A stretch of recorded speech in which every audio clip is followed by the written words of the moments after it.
Le festival se veut de rentrer vraiment en ligne avec cette vision. Pourquoi? Parce que non seulement ça permet aux gens de réseauter, de se connaître, mais d'apprendre des différentes cultures.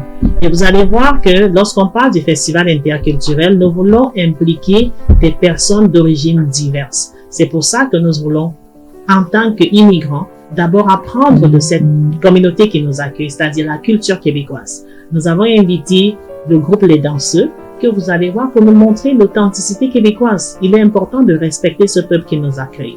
Il est important aussi de leur montrer les autres peuples qui nous sommes pour qu'ils aient moins peur de nous. Parce que lorsqu'on parle, par exemple, de racisme ou toute autre de discrimination, la nature humaine a peur de l'inconnu. Et lorsqu'on apprend à côtoyer des personnes qui sont différentes de nous, on apprend à les apprécier, on apprend à tolérer, à être ouvert et à découvrir les qualités qui peuvent nous permettre de construire une communauté épanouie, une communauté où il règne de l'amour, une communauté où règne le vivre ensemble. Une dizaine de kiosques à la deuxième édition, et puis les participants de la première édition pourraient parler d'une centaine de personnes. À la deuxième édition, malgré qu'il pleuvait cette journée-là, on était pratiquement à 20 kiosques qui avaient répondu présent, et on parlait de près de 200 personnes et plus. Cette année, nous sommes rendus à près de 35 kiosques qui sont déjà confirmés. On a plus d'intérêt, plus de personnes qui nous demandent même les prochaines éditions.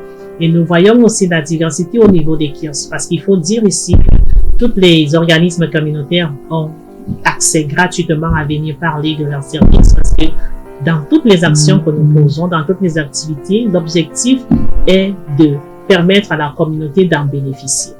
Donc, pour cela, plus il y a des acteurs qui viennent pour exposer leurs services, pour parler de leurs services, plus la communauté, la population a accès à ces services parfois qu'ils ne connaissent pas.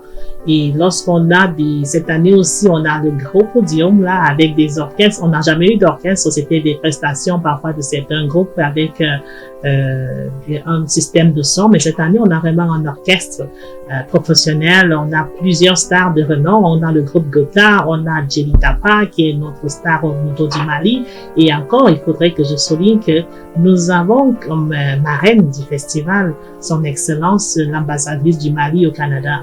Donc, dans cette mouvance, on a des partenaires aussi à qui nous voulons faire un clin d'œil, comme le gouvernement du Canada. On parle de la Banque Royale, on parle de l'arrondissement de Ville-la-Salle, on parle du député provincial, M. Frédéric Beauchemin, on parle de Afik Rémy qui nous soutient de façon inconditionnelle dans notre mission. On parle de OBV Inc., notre partenaire, on parle de Nadia Beauty. On a tellement de personnes qui embarquent dans cette vague et ça nous permet de comprendre l'impact positif que nous avons à travers le festival. Ce que l'essentiel est déjà dit. On a programmé sur 2 jours cette année et je vous dirais que les prévisions sont de faire des choses encore plus grandioses pour la 4e édition. Donc, on va avoir le lancement, comme a dit le DG, qui va se faire dans la soirée à partir de 18h30. On aura un groupe magnifique, Ricardo, à qui on fait un clin d'œil. Clin d'œil aussi à Montréal, la plus heureuse, parce que c'est notre partenaire et qui nous a mis en contact avec ce groupe magnifique qui va nous faire une démonstration des plus agréables. Pour le 29, comme je vous ai dit, on a des prestations multiples, des prestations incroyables, des artistes de grande renommée qui sont là avec nous. Moi, je vais vous inviter de regarder notre site internet, notre page Facebook pour découvrir la multitude d'artistes. Vous n'allez même pas croire. Vous avez accès à ce festival de façon gratuite. Vous allez avoir des dégustations culinaires. Vous allez découvrir, il y a plusieurs services, plusieurs entrepreneurs qui vont être présents. Vous serez utile de pas venir là le 29 là pour savourer ce moment exceptionnel à travers le festival interculturel de Bienvenue à l'immigrant.